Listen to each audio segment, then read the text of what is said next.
Okay, here it is, as promised. Yet another tutorial video.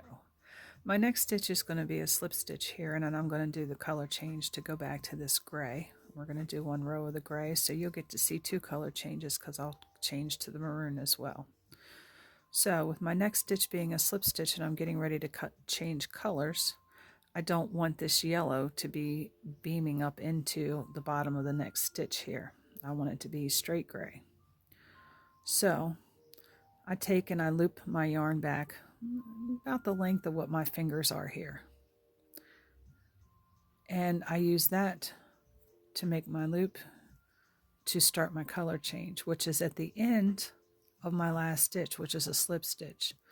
So we're actually leaving the yellow behind, and you'll see nothing but gray here. So I drop the tail from the gray, and I'm going to go ahead and cut this yellow off. Both of those tails I have not knotted or secured. I will pinch both of those colors together underneath of there as I do the chains that are required for my pattern, whatever stitches I need to do next.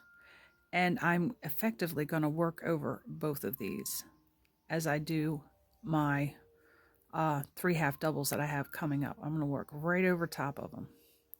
Notice I did not tie them together. I did not join them in any way, shape, or form. This is the way I do my color changes, and they are woven in partially underneath of here. I'm going to go ahead and I'm going to continue this row. I'm doing corner to corner crochet here, and I just did this up for demonstration, but I do believe that I have an idea of what I'm going to use this for. Hence the colors that I picked go along with the theme of what I'm going to do with it. And I will share with you what I did with this when I get finished. There is no pattern for this. I just started crocheting. Again, the colors are because of a theme of something that I'm working on that I'm going to use this in. And I'm coming up here to where I'm going to change my color again. And I will show you that again. And then I will do another video where I show you how to weave these ends in. I want to kind of keep these separate, so that way, you know, I don't have one tutorial flowing into another. So working up here again, we've got one more slip stitch that I'm going to put right here in this gap.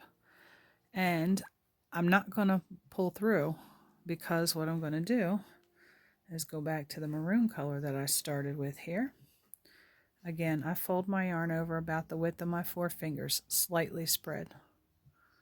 And I will take that little loop right there, and I'll put that right on my crochet hook, and I'll hold it. And I'll pull that straight through to finish off that stitch. And again, coming out of camera frame here, I'm going to go ahead and cut this gray one off here. Leave a little bit of a tail, because again, I'm going to work over those two colors right there. Get this one out the right way. There we go. These two I'm going to line up right along where I'm going to do my next couple of stitches. Hold it right behind there, and I'll work right over those with the next 3 stitches. And as far as crochet, that's how I do my color change. Doesn't drag your color from the bottom up into the next bunch of stitches, and it keeps your colors separated. Pull this a little tighter here. There we go. Colors are totally separated there. And I'm going to go ahead and just continue on with my little making, and thank you for stopping in and watching my video. May all your stitch counts always match, and as usual, happy crafting.